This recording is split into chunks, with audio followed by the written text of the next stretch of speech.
It's me, Vivian, your favorite Wall Street girlie. SoFi and I just wrapped up our first season of Richer Lives, and OMG, it was so fun. As we take a break and work on season 2 for y'all, I wanted to share some of my favorite moments with you.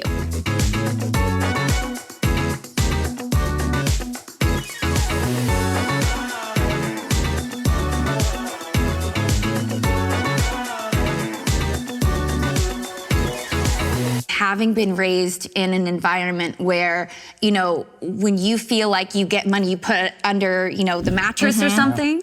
And then now living in this world, I had to basically deconstruct everything that I learned about money, because I realized, you know, if you do that, you're never gonna grow money. And I'd never really even known or heard of the concept of money growing money. So I got out of college, and now I'm like living my life in LA, and you give me my first credit card, and there's also a cute club that happens on Tuesday, Wednesday, Thursday, Friday night. All the financial aid stuff now caught up, and Miss Sally was calling my phone weekly, and this is before you could be like, spam, don't call me no more. You know what I mean? Run me my money. Yeah, she was like, run me my money, and then on top of that, now I'm enjoying this life and trying to like keep up with some of my friends. I just saw the debt piling up and up and up up.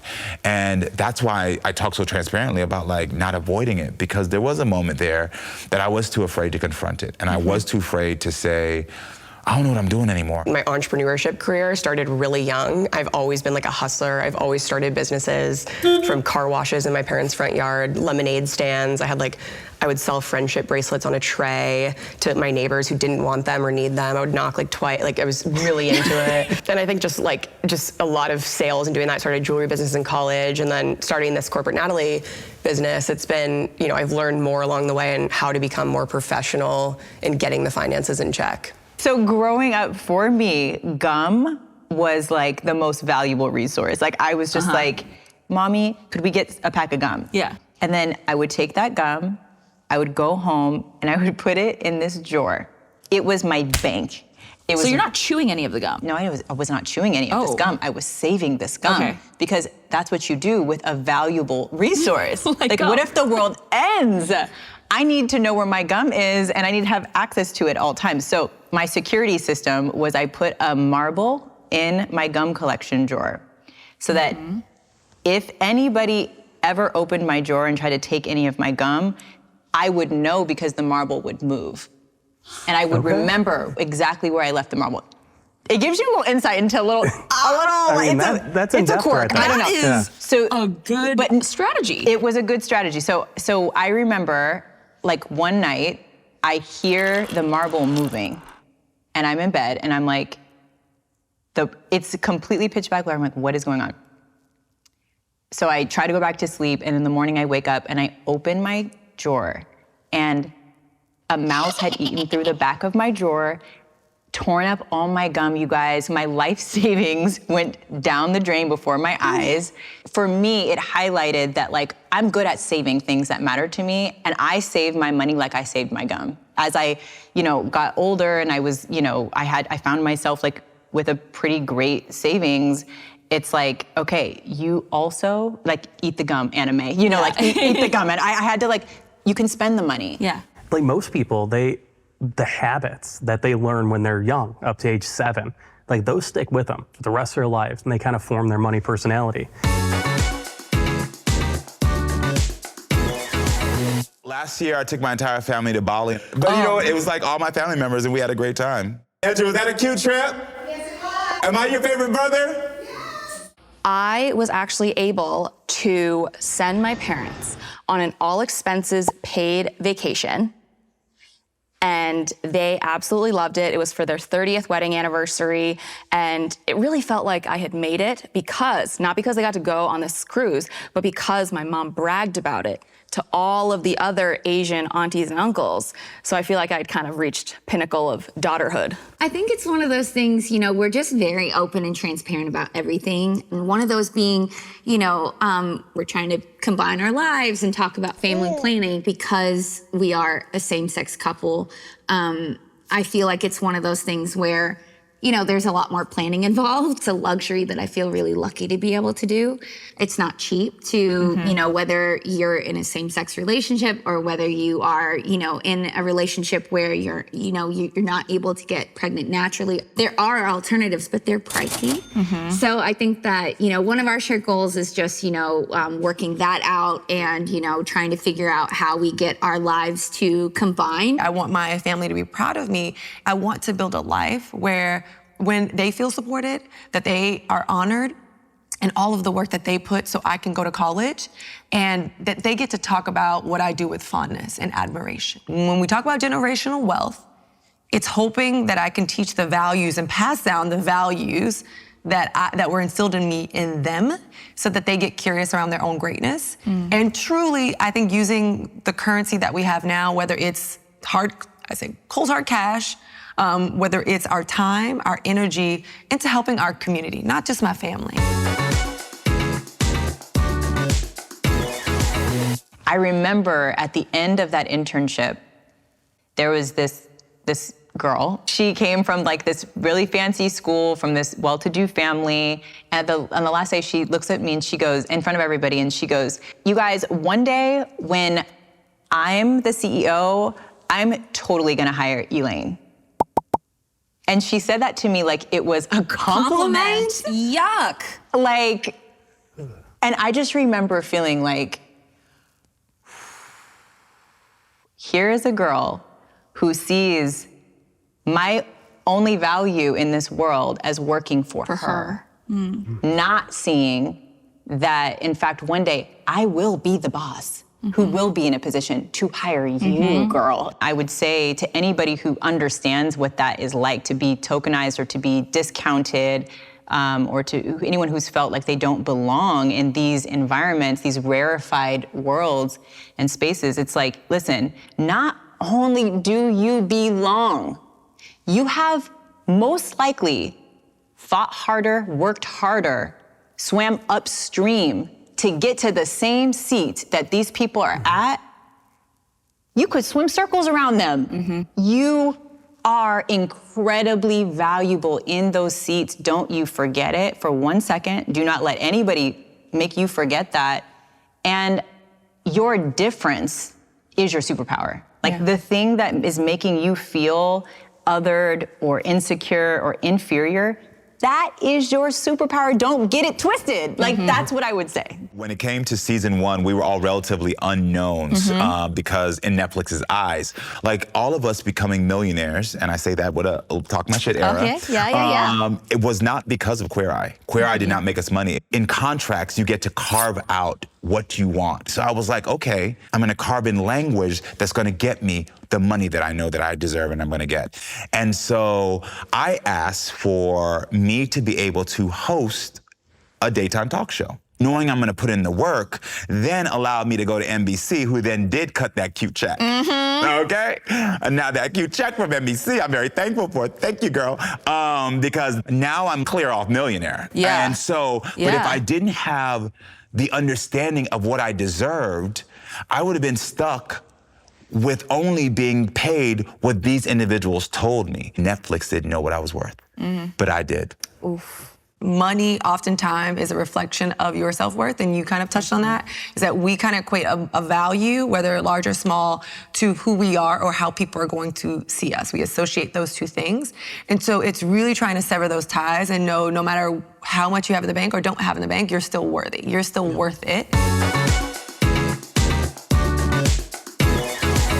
I've always used this overconfident voice when early in my career. Are you currently using it? Natalie. Is the I'm room in using the it voice right with now. us? I'm terrified. I'm using this. Yeah, I'm totally faking this right now. I would definitely act and put on a show and pretend like I'm not scared and I can totally do it. And I've just always done that in life. When I'm negotiating brand deals, when I'm, speaking, absolutely. I definitely apply the character, for sure. Money Can't buy happiness. I know we all say that, and when you really grow up without it, you think, yeah, it can. I have to be honest, there are a lot of stressful things that are a lot less stressful. I do work with very high wealth individuals, and some of them, aren't the happiest people that you would just assume. So the grass is not always greener. You have to keep that focus on knowing, you know, the people that are gonna be around you when the champagne isn't popping. Money does not buy those types of things. I practice my self-esteem daily. And the reason that's important when it comes to financial literacy for me is that you have to know what you're worth to even start to get to a place where you can achieve understanding that you should have money in your bank account. So when I wake up, I'm like, yeah, I deserve the best. So who's out there that wants to help me get the best? And how can we make sure we're uplifting each other? I think that we were so damaged by the messages that we grew up with as women. I think about this like Disney princess syndrome that we all inherited, watching these Disney princesses get saved by these men who, and it created, even watching Sex and the City, like created this archetype of the type of man you go after. That's the man that you marry. Prize. That's the prize. But we're the prize. Prize. And it took me so long to get to that point. Cher said it best. Mom, I am a rich man. Yes, I'm the rich man that they told me to marry. You know what I mean? I'm him now. And if you're looking at everyone's life at the pace that they're working and the pace that you are working, the comparison of your chapter and their chapter will just leave you feeling unfulfilled, even though you just, you know, done something grand, like brought a human into this world, right? Like, I can imagine. So I try my best to look, like I said, look at the season of my life and not compare. I am very pro side hustle. If you're not content with how much you're making, where you are in life, and it feels like there's no option in your traditional career path to like really make that jump currently. I think side hustling is the best way to do that and get a second form of income. You need to go into any negotiation with what I call your ceiling and your floor. It creates like boundaries that help you think about what you do, no matter what you're gonna do, no matter what they do. So you have to figure out what are those simple things that are easy for you. One of the things I used to do when I first started making a little bit of cash in New York City is every time I would break like a big, I call it tall bill, but a big bill, the change, like literally coins and all the dollars would go in a jar. There was no compromise. I tried it out for a couple months and simple concept, it was easy for me. One of my girlfriends tried it and she was like, this is really hard because I just end up going right into the jar and I'm like, oh, I'll just use this for laundry. So I try to identify what are those simple things that have big payoffs that are easy for me. You know, I think it's almost paralysis by analysis. It's not hard, in theory, to find information about finance, but it's hard to find the right information. There's probably a gazillion hits. You don't know which link to click on. And if you don't have that education, you're not sure what information is good and bad. And then once you finally do find that information, they're always saying like, you can choose any of these number of options. And then you have to weigh which one works the best for you.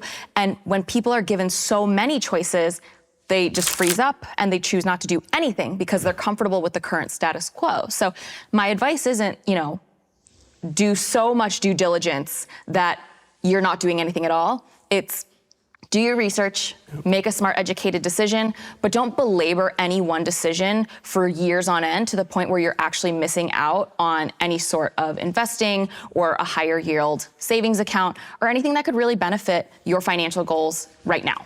So many people beat up on technology when it comes to money because, yeah, it does make it easier to spend money, whether it be like one-click purchases or social media, but it can also manage your finances. It is just as impactful as financial literacy when it comes to like spending, borrowing, investing behavior, and it's a lot easier than learning about personal finances. Yeah. Inside of my SoFi checking and savings account, I have different vaults set up for like different purposes, and I name them with how much money they should have in there. So as it starts getting lower, I can kind of see like, okay, shoot, I'm about to cross over and I need to save more money. So like even little tricks like that can just make it so much easier. All right, I think that is a wrap on episode 1, y'all.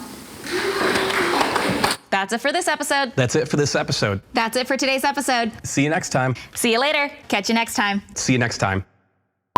Hi again, it's me, Vivian, your rich BFF and favorite Wall Street girly. She nailed it. Wait, sorry, was that not my line? Oh my God. Oh, sorry, you go. Okay. Hi guys, I'm Corporate Natalie. I talk about corporate stuff and I'm really funny. Perfect. Bruce Switch. Why doesn't anyone want to impersonate me? Shoot. Damn. When your car got repoed. You're seeing it getting towed away and everything like that.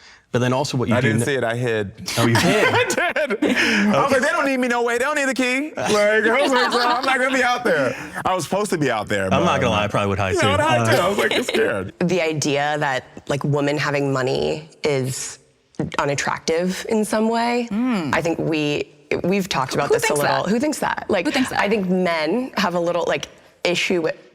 No, Me? not you at all. We made the same sigh. That's a little bit awkward, I'm not gonna lie.